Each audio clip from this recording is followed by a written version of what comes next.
Senator Garcia, isn't it correct that this bill would allow the Air Resources Board to sell an unlimited number of allowances once all the allowances that have been offered for sale have been sold and the auction reaches its ceiling price? If you could just say yes or no.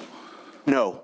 Okay, then if you could please refer to page 12 of your bill, line 13 through 15, and then tell me why this doesn't mean that the ARB may sell unlimited allowances. If you could read it out loud, that'd be great. Line 13 through 15, if you don't want to read it out loud. Member.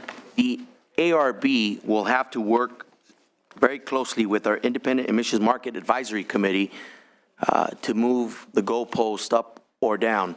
That is part of the oversight that many legislators have asked to have over ARB as it relates to moving some of the policies forward. So that is why I responded to you as a no. Okay, so I'm going to read it. Line 13 through 15 on page 12 of your bill. If the allowances from the allowance price containment reserve are exhausted, the state board shall offer covered entities additional metric tons at the price ceiling if needed for compliance.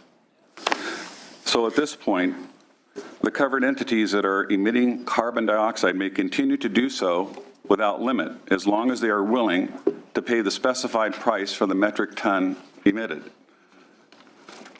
Do you concur? I had the governor and the Senate Pro Tem speaking to me. Will you please repeat the question again? So at this point, the covered entities that are emitting carbon dioxide may continue to do so without limit as long as they are willing to pay the specified price for each metric ton emitted. Yes or no? Yes, and the ARB will also have okay, other thank ways you. And then at this that. stage, once all the allowances have been sold and the ceiling price has been reached, the cap and trade mechanism begins to operate as a carbon tax, correct? Yes. Yes. We will, I don't know, I think you're getting far ahead of what the control measures that this bill puts in place to ensure that we do not get there. And so I'd like to have ARB answer those questions in more specificity. Thank you. Steve Cliff with CARB again. So as I mentioned earlier, there's the two price containment points. Those are meant to mitigate prices, to keep that price from going up too high. The governor also mentioned the free allowances that are provided to industry to help keep their costs low.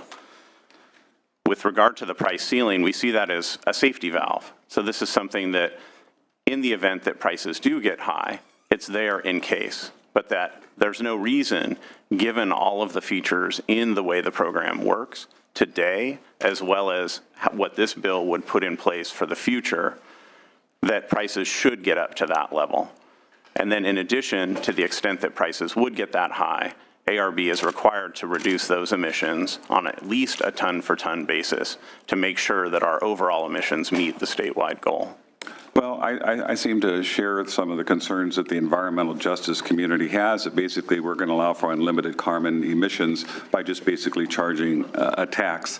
So we're basically transforming our cap and trade program into a cap and tax program, which is challenging for me and for my constituents, and this is where I have trouble with the bill. I appreciate the testimony. Thank you very much.